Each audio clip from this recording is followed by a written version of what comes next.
பேச்சிப்பாறை அணையில் மூழ்கி கல்லூரி மாணவர் உயிரிழப்பு. கன்னியாகுமரி மாவட்டம் பேச்சிப்பாறை டிபி ரோட்டில் வசிப்பவர் ராஜன், தொழிலாளி. இவரது மூத்த மகன் அபிலாஷ், வயது 18. இவர் ஆத்தூர் அருகே உள்ள ஒரு தனியார் பேராமெடிக்கல் கல்லூரியில் படித்து வந்தார்.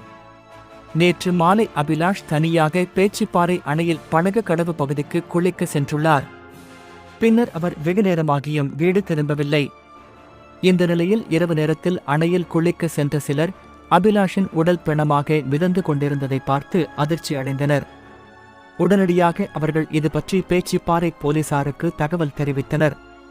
பின்னர் சம்பவ இடத்துக்கு விரைந்து வந்த போலீசார் அபிலாஷ் உடலை கைப்பற்றி பிரேத பரிசோதனைக்காக அரசு மருத்துவமனைக்கு அனுப்பி வைத்தனர். அணையில் குளித்துக் கொண்டிருந்த போது அபிலாஷ் எதிர்பாராத விதமாக தண்ணீரில் மூழ்கி இறந்துள்ளார். கபடி வீரரான அபிலாஷுக்கு நன்றாக நீச்சல் தெரியும். இதனால் அவர் எப்படி இறந்தார் என்பதில் சந்தேகம் நிலவுகிறது. அபிலாஷ் குளித்துக் கொண்டிருந்த போது அந்த பகுதியில் இடி மின்னலுடன் மழை பெய்துள்ளது. இதனால் மின்னல் தாக்கி அவர் தண்ணீரில் மூழ்கி இறந்திருக்கலாம் என கூறப்படுகிறது.